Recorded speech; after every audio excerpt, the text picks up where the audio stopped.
Good, thank you.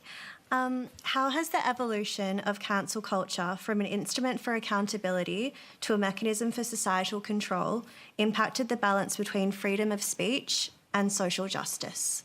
Jonathan Biggins. Oh, God. Cancel Just culture. because you did so many facial expressions, it I don't seemed really right. know a great deal about cancel culture because I have no online presence at all. I think social media is the devil's work. And I think Has anyone tried to cancel you that you've heard about? Well, they might have. I wouldn't know, unless a concerned friend told me. I think there is a difficulty now. I think some arts organisations, you know, talking in arts and culture terms, I think some are a little hesitant to do things. I think it is time for the artists to take back control of the agenda and for the artists to be able to say, I will make the decisions about what I say and I, as an artist, will interpret what I think society is telling me. I think Billy Connolly had a great line. He said, I don't need anyone to tell me what's funny. I'll know if it's funny when I say it. And if it's not funny, I won't say it again. And I think there is a value in that. And I think there is a value in returning to the creative people the ability to make creative judgments about what society is talking about, where it's going, what's being tolerated, what's changing.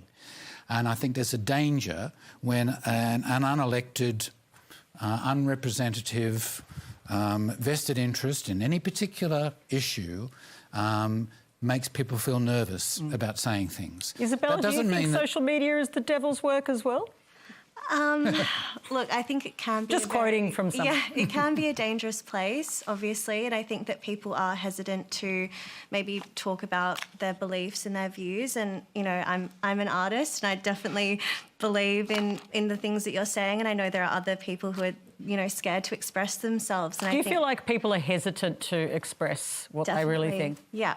The other thing you can do is you can express your views and whatever you want to make of your creativity, not online. Yeah. I mean, there can be a return to the analogue world. Yeah. I mean, eventually it's going to be with AI. The only one you're going to believe, the only way you're going to believe anyone is if you see them in the flesh saying it.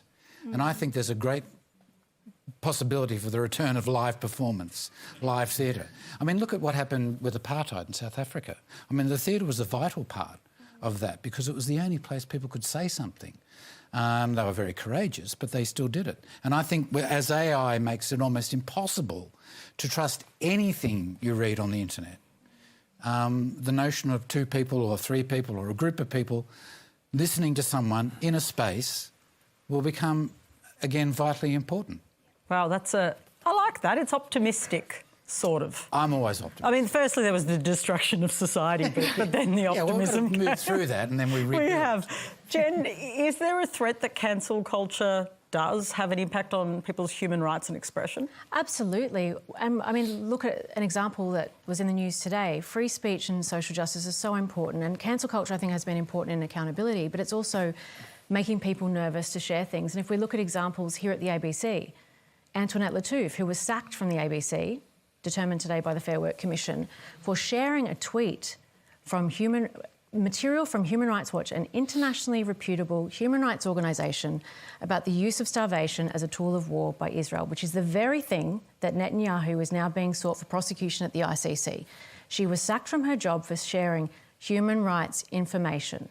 That is unacceptable. That ought to be protected by free speech.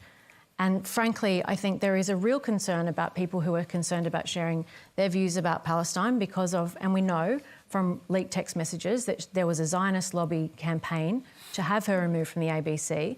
The ABC did not have the backbone to support her and support the free speech of their journalists. That is a problem in our democracy. But it's not just on Palestine.